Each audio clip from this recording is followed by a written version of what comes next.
Hey everybody, how you doing? Once again, Charles here, and good morning, good morning, good morning. If you're wondering, Charles, you look different. Yes, new studio, trying new things, because today is a special day. Today, my guest, I'm so excited to have him on the show. I had to do something different for him today because it's all about when you sleep, you make money. You ever heard of residual income? This is what we always talked about. Things that you got to have your business. You got to have business out there working for you so you're not working. So this next gentleman I'm going to bring on, he knows what he's doing. He's got it working. He's been doing it at a young age. He's younger than me and he's doing fantastic work. So if you want to see how he does it, stay tuned. Let's go.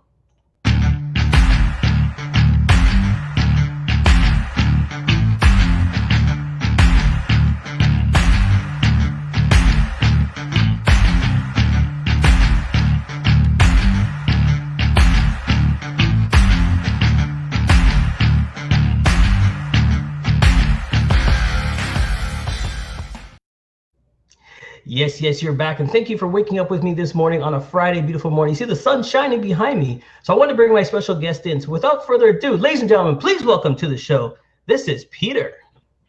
Hello, hello, hello. Thank you, everybody, for joining and tuning in. Hopefully you get some good insight that'll help you open your mind to a new financial system that's here to liberate all of us. So I'm very excited today. So Peter, if you notice, I had to change the background for you. You know what I mean? It's like, this is what we had to do. I had to show the money. I had to show the coins. But we're going to dive into that a little later. What I want to talk about is, who's Peter? Give me some background on you, because you're, like I said in the beginning, you're younger than me, doing great things. Give me some background. So yeah, I'll dive into it as quick as I can, not to go through my whole long story, but my first job was at 11 years old, first business at 12 years old.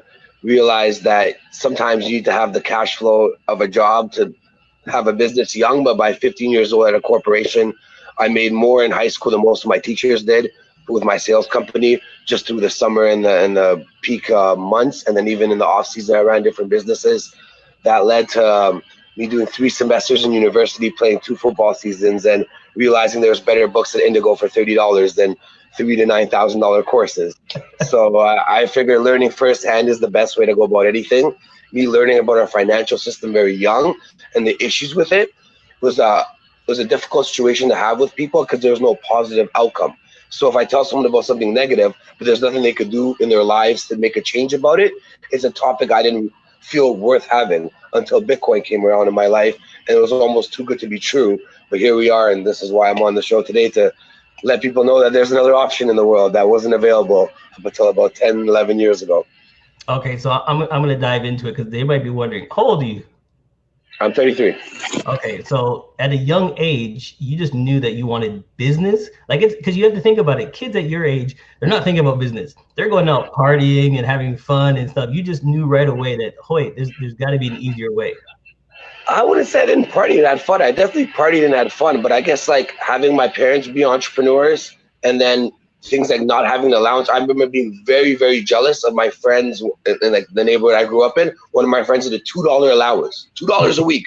And I was so jealous. Like, you just get $2 for nothing? Like, so like, it's just like it coming up a different way, you know what I mean? Where you really like have to like earn every inch. Like, I guess certain families, that's probably the best way to learn, though. I wouldn't change nothing about the way I came up. So it was a positive. But the thing that you said that I'm really thinking about is, you said there's books in Indigo worth more than studying on that. Talk about that more. What do you mean? Because you could just research yourself and learn yourself? It's not that. I find that the curriculum that is presented these days, there's obviously benefits in everything. You can find a positive in anything. So I'm not like here being super pessimistic, but I mean the style of memorization and regurgitation is not the form of learning that we should be doing in this day and age. You should actually be experiencing and making mistakes and failing your way to mistake and whatever that may be. So to go to school, to sit down and learn from someone, in my case, I ask questions. Like that's why I always studied the root of money before. Right. As I started making as a young man, I'm like, well, I know an apple starts as a seed, goes to a tree, and then from a tree becomes an apple, and I can eat it. It's sad that most adults cannot explain the financial system where their money starts from. If I go, okay, you could explain where Apple starts from, could you explain our monetary system? And because they don't teach it in school, and we have this memorization-based system, I felt that the way to learn is actually, it's not about just the book, it's about the book is teaching you to go out there and make mistakes and learn through doing as opposed to memorizing. And that's what I mean, where I got more value from the books, because they were telling me to take action as I was taking action, as opposed to just keep memorizing, keep learning, and one day, you'll be ready for business. And all the teachers I learned from didn't do business. I would ask them questions just like the app. I was like, what business did you guys do? And they're like, I went to university, this one, and I became a teacher here. And I was like, well, you never marketed anything, so how are you teaching a marketing class? It didn't make sense to me. Right. And the reason I asked you that question, because me and my buddies talk about it all the time. If we learned hands-on, like you teach us something in school and then we go out and learn it, then we can put 2 and 2 together and go, oh, that's what you meant. What does it mean by that? Teaching us about 1, 2, and 3 and how did we get to this answer doesn't tell me how to make some money when I get out there. So this is why I like what you're saying. I want more people to understand, like, school is great, but you need hands-on. You need to touch it, feel it, understand where you're going. So from there, what was the first business that you went into? You said you had one at what age? So at like 12 years old, I had Mickey Mouse businesses. Like, I was, I guess, fortunate enough, an entrepreneurial background family. I was the first one in my neighborhood, which wasn't that wealthy, that had a computer and a CD burner. So my first job was a newspaper route. I don't know if there's young people here that don't know what newspapers are. They still kind of exist. So I had like all the keys to all my neighborhood, all the buildings, as I was doing the newspaper route every weekend. And then I started making CDs for my friends for $5. And it was all kind of music I listened to. Right. But back then, minimum wage back then, I think it was like $5, $6, like definitely under $7, right? So like money was a little bit different scale. So $5 was kind of like a decent amount. Then I started making ads and placing them in the building. I was already doing newspaper routes, being like, I can make you a CD, any music you want. This was like revolutionary in 2001. Like, this wasn't really available. People weren't even familiar with internet, let alone, like downloading sites and et cetera, et cetera. So I would, like, the neighborhood I was working, I'd be posting in every building, which I was going to anyway, that I would make a CD for $10. So I'd be downloading like Elvis Presley movie, like music I would have no interest in, but okay, make that $10. I've gone routes that are kind of more like, as a young guy, you kind of experiment. So I started, like, a guy in my neighborhood when I was 12 also showed me how to make fake TTC tickets. But I asked him so many questions. I just literally asked him, and I went home and I had a better printer than him, and I all of a sudden took over his whole business in a few hours. So like Mickey Mouse stuff when you're a little kid, just to get it going. And then at the 15, the serious one was I had a job that was paying me $10 for every sale that was 23, and I was selling household items, saran wrap, garbage bags, knocking on people's doors. So you get your door shut on your face a couple hundred times, it develops your sales skills real quick, right? So this guy was paying me $10, but I didn't realize I started working for him in the winter. So all of a sudden spring comes, and now he's telling me now I'm one of the best employees. Now I'm getting $6 a sale instead of 10. I'm like, whoa. He's like, well, you're working in the winter. It's a hard time getting people to knock on doors in the winter in the snow in Canada. But now that it's summer, I have so many employees, I only pay $6. I'm like, even me? He's like, even you? And I'm like, even me? So I ended up finding a guy who paid me $4 for estimates. All he really needed was their first name and phone number. Right. There's all this other stuff that you could have got, but when I talked to him, that's all he needed. So I made my own pitch. I would go to these like wealthy areas, like, hey, have you ever thought about getting window cleaning? No pressure, free estimate. All I need is your first name and phone number, and I need their address. But why would I ask their address? I'm knocking on their door, right? So obviously know their address, right? So it seemed like such a harmless pitch. So that was $4 a sale. Now I started making about $30-40 at the age of 15 an hour. Again, minimum wage being $7. Right. So I worked with wealthier kids. I went to like a wealthier high school, but my neighborhood I grew up in wasn't as wealthy. So when the summer came, the kids were like, oh, we're not going to keep working this. I'm like, what? This is the most money I've made in my life. Exactly, I'm making $35 an hour cash. So I told the boss, don't hire anybody. I had some people, I could work with. Yeah. So I go to my neighborhood and tell everyone about this amazing opportunity that they can make $10 to $20 an hour, $15 an hour. All they need is the first name and the phone number. It pays $2 an estimate. So I'd go up with like 4 kids. So at the end of the shift, this kid's like, I made $60. The other kid's like, I made 40. The other kid's like, I made 40. So I'm like 40 plus 40 plus 60 plus 60 plus my 80. So I was making like $400 or $500 at 15. And then that was actually 14. I'm lying. That was 14. By the time I was 15, I had like a partner I ended up that was able to drive. And then the guy's company that I work for was called Student Jobs of Canada. I'm very entrepreneurial, but I don't like recreating the wheel. So I literally opened a corporation called his was called Student Jobs of Canada. I opened one called Student Jobs of Ontario. went got the same products, went to the same neighborhood by younger, hungrier kids from the ghetto that just outsold his kids and just took over, and that was the business that I ran for actually 5 years till I went to university. And then I passed it on to one of my better sales guys that actually ran it for 5 years after me. So it was a business that employed kids in the neighborhood I grew up for 10 years plus. So there's one here's two things I'm taking from this. One, don't reinvent the wheel. If something works, you can see a product, it works, deal with it, go with it. And then the second part that I really like is you said you hand it over to somebody else, you're still making that money, and let him run it. You've built it up. It's time to let it go and move on to the next thing while you went to university. So that's a great pitch. I love that idea. So listen, what we're going to do right now, we're going to take a quick break. But when we come back, it's time to dive in. It's time to dive in, how to make the money, what's out there for us, how we can really do this. Stay tuned. We'll be right back. Immigrant Women in Business, IWB, is a non-profit organization bringing together women from over 50 different countries around the globe. These women have now made Canada their home and share a common goal of providing value to their new sisters. Our motto of "We are stronger together" resonates with all members, and with a diverse membership of business leaders, entrepreneurs and community builders, our goal is to make Canada better and provide guidance and leadership to those that follow. CMJ Entertainment is a one-stop shop. CMJ Entertainment helps people do any type of events, and it's a marketing tool as well. So we'll cover everything from start to finish. If it's a wedding, we'll make sure your wedding is over the top. And if it's an event, we make sure that everybody gets information at the end of the day.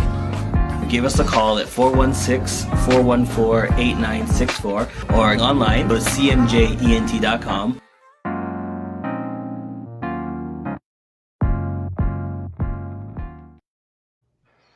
Yes, we're back with Peter. Peter, we're going to dive right into it. Because I know a lot of people are asking, okay, Charles, you talked about the money. You talked about how it's sustaining things. You got a great job. He does it. So let's talk about what you're doing now, my friend. What Peter doing right now? Okay, so to give it more of a transition into what makes more sense what we're speaking about is, so going from all the things I mentioned, as I mentioned before, I understood the monetary system very young. I was actually dubbing VHS tapes for the people, for a lot of people in our age could understand that, of Zyquest. I was breaking down religion, government. When I was a little kid, in hindsight, if I had a son and he was 12 and doing that, there was something wrong with my son, you know what I mean? But I was spreading the message how I could, right? So how Bitcoin came across my lap is actually Curtis Jackson, 50 Cent. He's obviously I like urban hip hop music as well, but I study him much more as an entrepreneur. I've read he has several great books from Pieces to Weight, 50th Law, where he gets into it. So I've always respected him as an entrepreneur that did music more than a musician that got into entrepreneurship. That's how I always viewed him. Okay. So it's certain people's opinion you just respect because you treat them as an entrepreneur. So maybe I might have heard a terminology from other people before this moment, but it never really sunk in.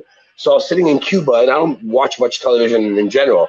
And there's a talk show on. I had a fiance at the time, so she's watching some talk show, and Curtis Jackson, 50 Cent, comes on, and he says on the show that he accepts Bitcoin, and it's the first time it's sunk into my life. This December 2014 for all of his payments, and I'm like, what is this Bitcoin thing? And from this entrepreneur I respect, how do I not know what this is? So when I came home, luckily, I guess, karma or whatever you want to call it, I had a LinkedIn. Somebody pitched me on a Bitcoin business via LinkedIn. And back then I was more kind of open to researching what's the next stage. He caught me at a good time. So I just started researching Bitcoin. And literally as an entrepreneur, and it was January, which is a slow month in most businesses, I was fortunate enough it took me 3 weeks. And I barely slept and ate. I literally don't sit in the laptop. I don't usually do that. But I sat there to the point where I was listening to podcasts on an iPad, reading things on the desktop, and have a phone that everything was going. My girl would come in, I'd be falling asleep to reading articles, and I at that point in 2015 January, there was so little content on the internet. I can say without a doubt that I watched every single YouTube video, and the good ones several times on the internet. That's how little try to find just the content of the last month of Bitcoin, and you're going to be there for 10 years, let alone. So at this point, there wasn't even much content. So I was reading almost every article that was coming live. And so anyways, in the 3 weeks, I realized that we have something real here. We have a new monetary option. Right. It might not be ready to take over the world or go mainstream in the sense of our daily transactions yet, but it's here and it's not going away. Right. So it took me 3 weeks, but someone that already understood the monetary system to realize, wow, we have this new thing called cryptocurrency, Bitcoin. And at that point, I was whatever, fast forwarding several other businesses. The last business before I got to Bitcoin, I was actually DJing full time. So you said work, but I learned to party in my life really young. Well, part of making money as a young guy, you know, and not being scared to spend it is you could have lots of fun. So you might work more than others, but you definitely party more than others. So once like to the point I was so like, I stopped partying. I only started doing DJ gigs. I stopped buying oil changes, underwear, takeout food, like everything you could imagine went all into this thing called Bitcoin for some reason in 2015. Everyone thought I was crazy. People who knew me as a successful entrepreneur wouldn't listen or understand. They just thought this guy is something wrong. We love him, but we're just ignore him. It took my best friend, I think it took him 8 months, almost a year to start buying this person. And he's an entrepreneur like me. We get along. Everything I've done in my life, no questions. Here's some money, whatever, let's do it. I had to like every week for like, how many weeks is it? 9 months? Think about it. There's a lot. That's like 40 weeks or something, you know? Like you're telling him, listen, dude, listen to me. This is going to be big. And he's looking at you like, I don't know what Bitcoin They know me as the entrepreneur, a sales guy, a sports guy, an athlete, a DJ, an entertainer. What do I know about technology and fintech? It's like you the DJ is going to teach me about like fintech technology in the future. Everyone's like, come on. And I'm like, it's not about that. It's just anyone can learn this. I just took the time and did it. I'm not special. It's actually fairly simple once you grasp the concept, but are you willing to put in the effort to grasp the concept, right? So here it is. Explain what Bitcoin really is, because I'll be honest with you, I was approached a long time ago. Like, you know, there's so many out there now. There's Bitcoin, there's Severa, there's so many things out there. Explain what people, if they want to get into it and they're looking at it still, because people are like, I don't know about it still, I don't understand it. Break it down. What is Bitcoin? So the humans, what problem issue, right? We were walking to horses, to horse and carriage, to a vehicle, right? We get around faster. The new version of a horse and carriage is a private plane. In 30, 50 years, will probably be a jet in space. And it's like, if you have a private plane, it's not impressive unless it goes to Mars, right? So humans are always solving problems to get ahead, right? So the issue that Bitcoin solved is digital rarity. So before Bitcoin specifically, there was nothing in the world that could be digital and not be copied millions or hundreds or thousands of times. Okay. So that's the issue. Well, if you want to call it an issue, it's not that anyone even knew it was an issue, but there was a form of issue that people looked at problems. So PayPal, for example, actually launched a digital payment system that attempted to be Bitcoin and failed. And through failing, as we fail as entrepreneurs, we fail our way to success, became PayPal. So I wouldn't consider PayPal a failure. PayPal is a huge success, but the original goal was not achieved, because the original goal is to have a digital currency that didn't have a double spend. Double spend meaning is you can copy the digital transaction or signature. So essentially you can make a copy. So if I send you an email or a photo right now, nothing stops you from making unlimited copies. Right. So for the first time, you're able to send something digitally. And if you send it to 2 people, the person you send it to a fraction of a second or whatever before the next one, they have it, you no longer have it, and that third person doesn't have it. So it's something transferable digitally, that's rare. And as human beings, what do we do with anything rare? Why does gold have value? Why does silver have value? Why do diamonds have value? Why do rare comic books have value? Why does some kind of coin with some kind of defect have value? Because it's rare. So things that are rare, we as humans on a more basic level, we just turn it into finance, okay, or a form of trade, right? So that's what Bitcoin solved. And to go deeper, you mentioned Ethereum is the second biggest coin. So I wouldn't overcomplicate it. Bitcoin is the first one, but its computer language is simple. It's made to do basic financial transactions. So you could, someone who's very tech savvy and a programmer could build something, for example, to like track your Rolex or your corn or whatever, something simple through the system. But let's say you had a car, a Tesla, and you wanted to become like a decentralized Uber. You want to program that it has to go get gas when it's low and it ship from home when it's done its calls. That wouldn't be possible on the Bitcoin language, on the Bitcoin protocol, because the computer language was made to be more simple, where Ethereum is a smart contract that uses this digital rarity. So businesses, smart contracts, things in the future are going to be built, whether it be Ethereum or another competitor. It seems like Ethereum by far has the head start, and it looks like it's going to be the contract method or the decentralized option for the foreseeable future. But who knows? Bitcoin and Ethereum are 1 and 2 now, but it's all about the fact that we have a new technology, a new space. It's here, it's not going anywhere. So whatever the name is at the moment is not the relevant part. The relevant part that it's here, and whoever's the best is going to be the one that we speak about. But the technology is here. As long as we have electricity, this is not going away. Right. So then what do we use it for? Do we hold on to it? Do we shop? Do we bank? What can we really use it for? So as an entrepreneur, what I ask people is, if the business is going global, it has been for a long time. I'm not a huge fan of what's been going on in the world with this, like everyone flooding to be social online as opposed to in person. I understand something happened in the world, but I mean, that's not necessarily for me going. But that's where the world is headed. It's going more and more digital. So if the world's going more and more digital, we're going to interact more freely. So as an entrepreneur right now, to take payment, if you were in lots of places in the world, it would be lots of complications. I could show someone in a few minutes, it's as easy as opening an email, and we call it a wallet, but think about it as a Bitcoin bank account, just for those. Think of terminology. We have all these new lingos in our world, but a Bitcoin wallet just means a Bitcoin bank account in their terminology. So the fact that you could open something in a few minutes and you could receive a few pennies payment from anyone in the world, or a few $1 million or 1,000 or 100 or whatever it may be, without asking permission from anybody. And that could literally come in with I could show you in this podcast how to open a wallet and send you money as we're talking. This wasn't a possibility up until recently. So this is a form of freedom that's going to be represented more and more and more. And we're going to see it on a more basic level, like we did with internet in the 90s. But really, I would say that internet came to its true existence past 2010, when smartphones just came out and started becoming relevant. I would say 2015, by the time an average person had a smartphone. I'm not talking about iPhone 1 with 7 apps or whatever, it started 16 apps, right? I'm talking about what we're doing right now. So that's the place we're at right now, and this is a technology that's going to give us more freedom to interact through these digital platforms, which is just another form of freedom for us. So how do you help people get into this? Because right now, if, like I say to you, you know something, I'm interested, I want to get into it. How can you help us, get to that next level? So this example, imagine you've never used the internet. Let's stick to that example. No matter how great a speaker was, you could have Jesus come back to life and sit down beside you and know everything about the universe.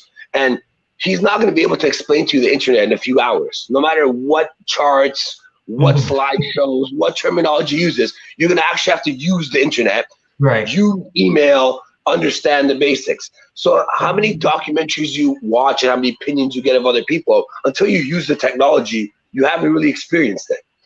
So my advice would be is go to an event or connect with someone like myself and download the app for free.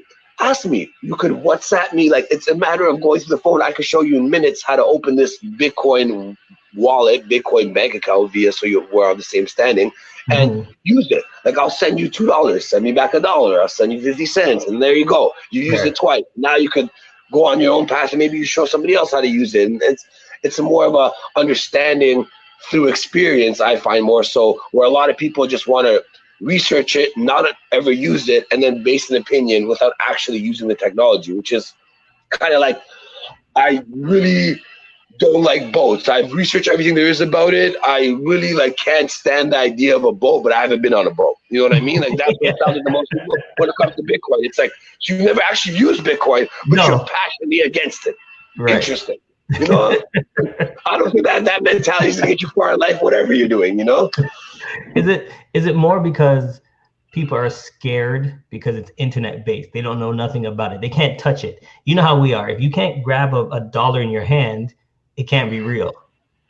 But right now, if right now the banks have been less than 3% liquid for many years before this printing press went.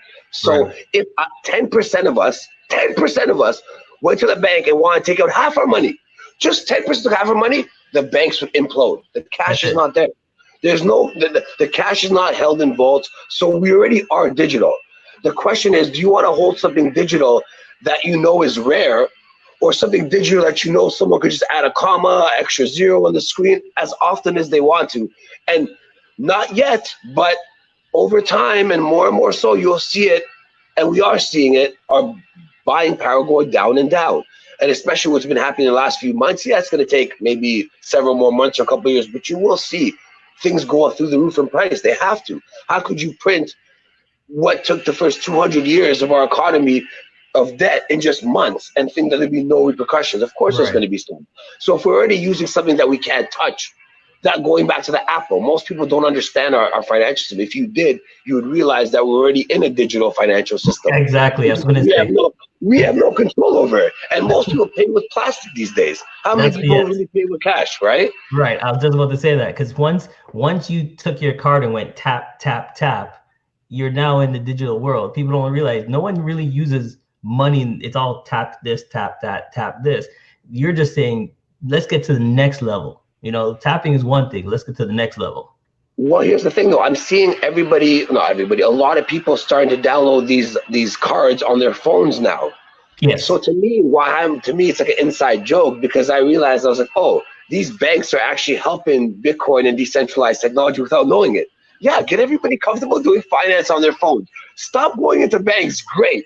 And then you're going to realize, hey, there's something that takes 0% and actually goes up in value. Or we have other coins like Ethereum, for example, that's going to be staking. That's going to be kind of like a bond, where if you have 32 of them, which is only about 5-6K right now, right?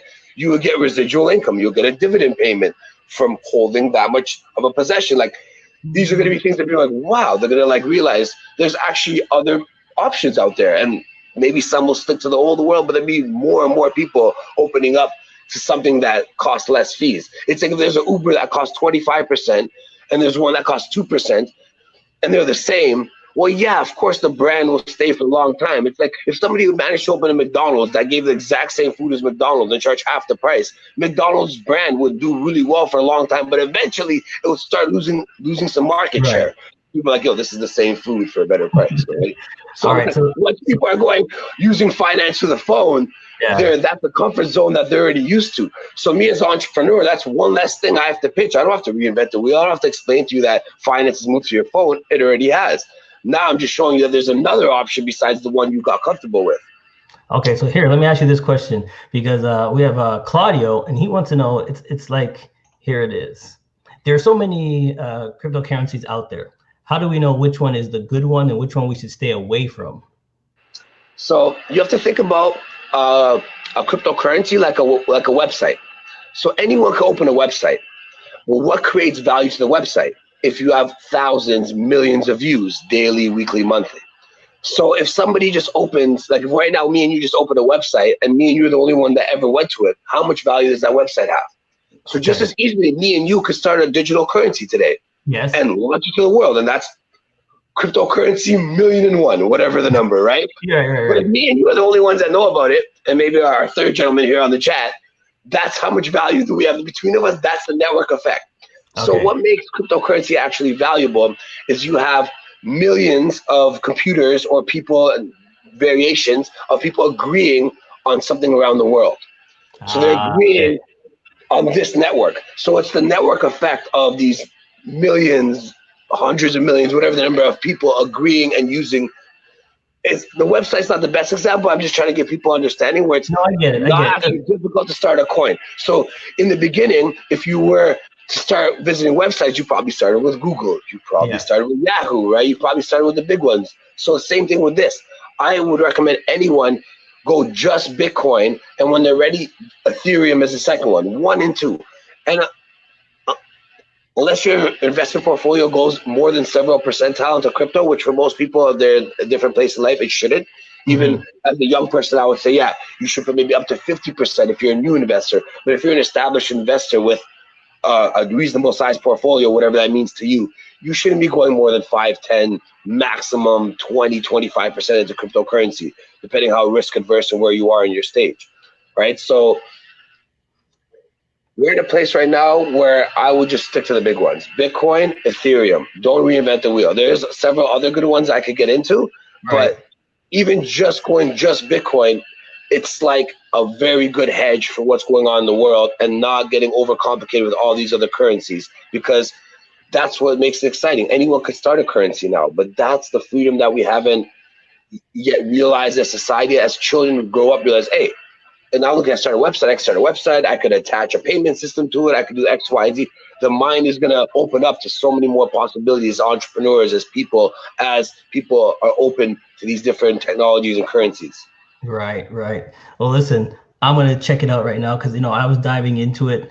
I was learning on it, and, I have apps on my phone. I'm always looking at them, but I didn't really get into them so much. But now I'm going to get into them because you can also download apps to your phone and see them, what they look like. So for me, and I'll show you guys real quick. I don't know if you guys can see that. I got them on my phone. Okay, so there you go. It's all there. You could just, look at it. If you're new into it, like he said, learn into it. Give him a call. He'll teach you all about it. Learn some more from him. Look, he's done it. He's done it early. You know what I mean? So get into it. So my friend, this has been fun. I'm glad I could get you on the show. Before we let you go, though, we do something right here. It's called the Queen Wave. Say hi to all your buddies, all your friends. This is your time to shout them out. Well, I'm a lover of life, so I'm going to shout out humanity as a whole. I hope we wake up to just choices. Choices are going to change the world. The choice to consume less of certain products that are not good for our world, to use a different kind of currency that's going to create more freedom for us, to just the choices of what we give our attention to, whether it be positive or negative. And that, I think, is going to change the world. So I'm a lover of life and humanity and people and everything. So let's be free. Let's be happy. Let's not conform and not do what's told unless it's logical. Right. If it's not hurting anybody, think about it. You could probably do it, right? If something you're doing is hurting you, yourself, the planet, okay, rethink it. But if what you're doing in life is making you happy and not hurting anyone or anything else, that's I think is a good life, Albert, my friend, thank you so much. I enjoyed this conversation. Hold on, before we go, just want to do some shout outs here. Before we go, people are just wanting to say, great show, Charles. Thanks for having the info. And thank you, Peter. There you go. That's number one. Number two, thank you so much, and Peter, for all the valuable information. Give my dog a little shout out. There he is. He wants his walk. He wants his food, All right, my friend. We'll talk soon. Thank you so much. Cheers. All the best. See, that's what I'm talking about. Learn about different things. There's different things happening in the world.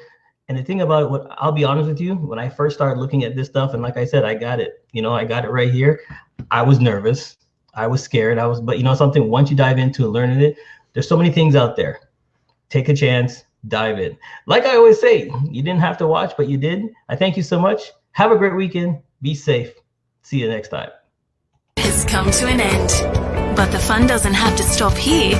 If you have any questions, suggestions, or feedback, head over right now to Twitter and Facebook and like, share, and get involved. Join us next time. Please be advised that this podcast is meant for educational and informational purposes only and is in no way a replacement for legal or medical advice. The opinions contained within are solely those of the interviewers and interviewees and should be received as so. Those seeking help or advice are encouraged to obtain professional legal and medical services.